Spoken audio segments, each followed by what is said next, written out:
Hey, I got cut off. I looked and realized there's a bunch of videos I hadn't deleted. So, Jimmy, what the fuck? I'm curious about how that conversation ended. I don't like seeing my reflection in my glasses. So, there are solutions in Portland.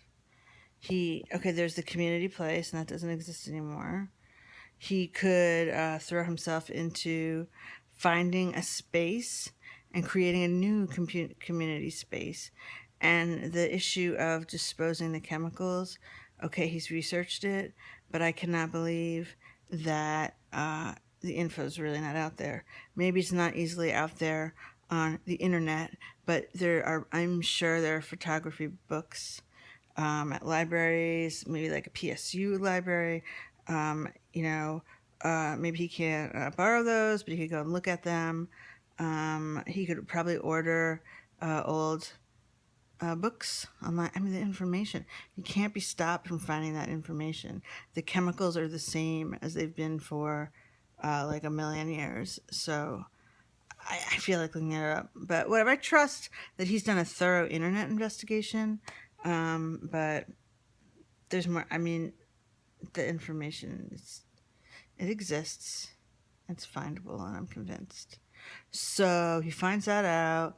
Maybe he could rent space. Maybe he could get a bunch of his photography buddies to rent space and make one, or Craigslist. And I'm looking for a dark room to use, and be willing to pay a little money or whatever, some kind of exchange, bartering, paying, twice a week or once a week. Like, I just don't think you have to move to New York. It's like he's insane. Or is there like an underlying thing? Like, does it have to do with your relationship? It seems like you've made it pretty clear that you're coming back to Portland. Although you've also talked about how you both hate Portland and you're talking about other cities to move to. But he said he didn't like New York, but now he's saying he does like New York. It doesn't sound like a stable character, does it? I mean, how serious was he last night? Like, kind of joking around, or can you ever know how serious he is? Can you ever really trust what he's saying? Not like trust, like cheating on your trust, but life trust, like what he wants to do, and unstable. Anna, how did it end up? I need to know. It bothers me that he thinks he needs to move to another city just to find a dark room. That's fucking insane. A city 3,000 miles away. Like, okay, maybe Seattle I can understand, or Salem would be a pain in the ass, but doable. His mother lives up there, right? Up in the Seattle area. I'm just throwing ideas out there. Like, why isn't he throwing ideas out there? Why is he merely concluding, like, oh, the community darkroom is closed, I have to move to New York? Maybe there's more to this. You talked to him last night. I could hear you as I left. Maybe my bitchy, annoyed assumptions and suggestions are out of line. I don't know. Please tell me. Oh, and the weird gossip, not really gossip, but Devin wasn't there. There was no explanation because Paul didn't ask, but he promises he's going to ask at the office.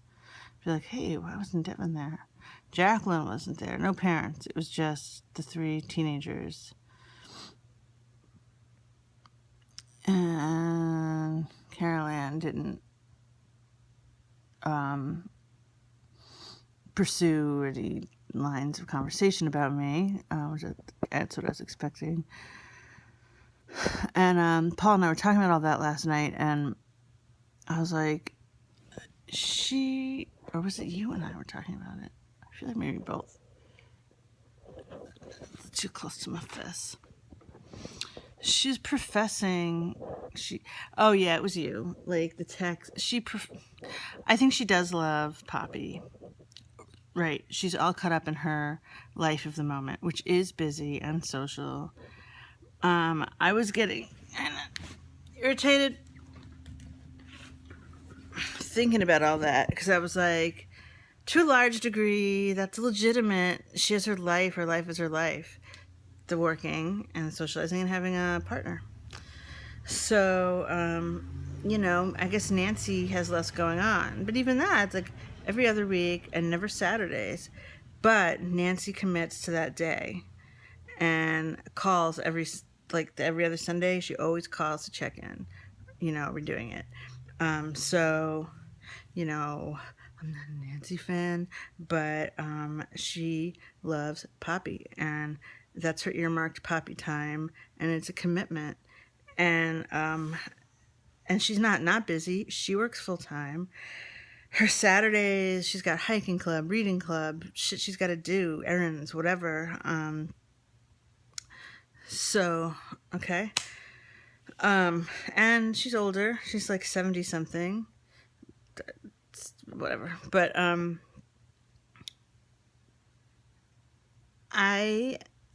so even though I simultaneously believe that my sister has affection for Poppy in her heart, enjoys Poppy's company, her version of love, whatever that is. She's charming with Poppy. They get along sweetly. She's gentle with Poppy. Like, she's great. But this whole fucking 4 years that we've lived here, I've noticed she never initiates anything. And I think I said this last night, but I want to say it again. She never initiates anything. And if I'm like, can you come out next weekend for the beach? And, Poppy would really love to see you. And she'll be like, yeah. And if I don't, call her on Wednesday or Thursday, so are you coming out? A lot of times it's like, I can't.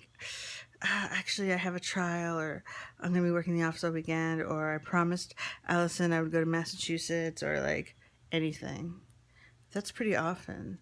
Or she'll be like, yeah, I'm so excited. And then, I'll be up Friday kind of late, after work, and then I'll leave Sunday. And then what it'll be on Friday, I'll get a call, and it'll be like, it would be too late for me to make it out. I'm gonna leave first thing in the morning. I'll be there at 10 a.m. And then it actually is 1 in the afternoon because she'll say I just had to, I don't know, this errand and that errand, and stop at the office for a minute, which is probably 2 hours. And then Sunday comes, and it's I gotta leave real early because Allison wants to have dinner with me. She doesn't like it when I'm gone the whole weekend because we only get together. We could only really be together on Sundays. So that I would understand although maybe every once in a while, once a month or every other month, I could give up on that and sacrifice that. Or it's if it's truly the only day that you spend the whole day and evening with, that would be hard to give up. So, that's going to happen. That's inevitable. Get your ass here on time when you said you would. And then we'll have had some solid time together, you and Poppy, you and me. And then I won't feel shitty when you're out the door at 5 o'clock in the afternoon on Sunday. Or she does stay late on Sunday and then gets into a bitch fight with McCarthy. Oh, sorry. Or McCarthy is calling her every half hour. Have you left yet? Have you left yet? Because it's Sunday and Caroline's decided we should try that new restaurant, blah, blah, blah. And she was planning on leaving at 5, so she'd get home in time to have dinner with Allison. But then she just weirdly, randomly decides to go out with us. And Allison calls every half hour, angrier and angrier. And my sister gets upsetter and upsetter. That's how it's been. And she never initiates these things. It's never like, hey, I was thinking about coming out in 2 weeks. Like, that'd be okay. Like, I'd love to see Poppy. It's never, or never like, hey, like, I'm missing Poppy. Can she come visit? Or, um,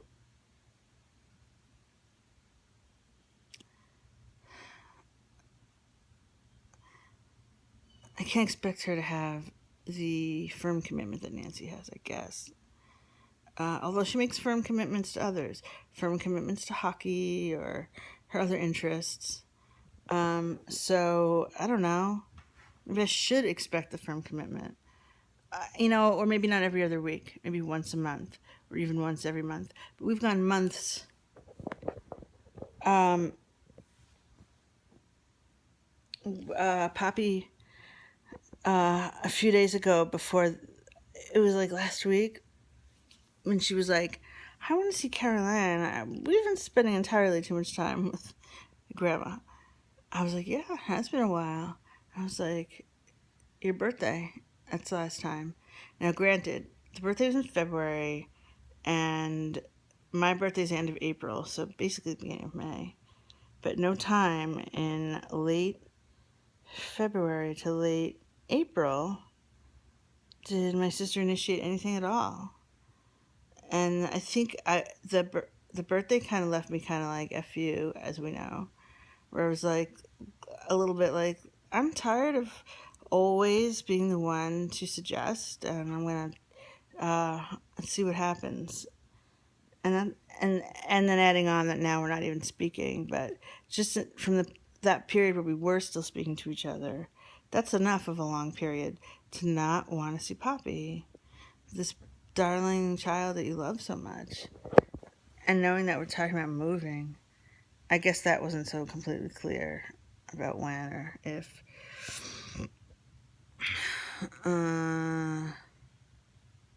In one of my emails, texts, I was like, "You're not going to be hearing from me, but I'm open to a visit with Poppy, with Paul." So, do I have to try hard to make that happen? Even though, like, um, okay, so there was a visit yesterday, and I was like, how much Poppy Caroline time was there? And he was like, oh, there was a period where they went off and played some games and went on some rides. He's like, but mostly it was me going on rides with Poppy. So I don't know what that means. Does that mean like a half hour, more, less? I don't know. He he made it sound like it was mainly him and Poppy. So, and I knew she would be divided, all these cousins, and I thought there'd be more people like Jacqueline, but it's not. It wasn't a Poppy visit. It was which is fine. It's a cousin visit. It's great, but like, it was not a dedicated Poppy visit, which I offered her. Now I've offered it to her. You can have a visit with Paul. How is she going to interpret that? Like, I had that. I just don't understand her. Is she going to say to Paul, like, oh, I would love to take Poppy for tea, or to the Central Park, or to the Museum of Natural History, or anything, or just hang out and bake a pie? Like, I'm not going to be like, hey, do you want like a visit with just you and Poppy? But what if Poppy asks for one? Maybe this satisfied Poppy, like, oh, I saw Caroline. I don't know. Sorry, I'm blabbity. I am still like, what the fuck is up with Jimmy? And please, tell me. Tell me. Hope you're not dying in the heat. Okay. Thanks. Yesterday was nice. Thank you for yesterday. Hey, bye bye.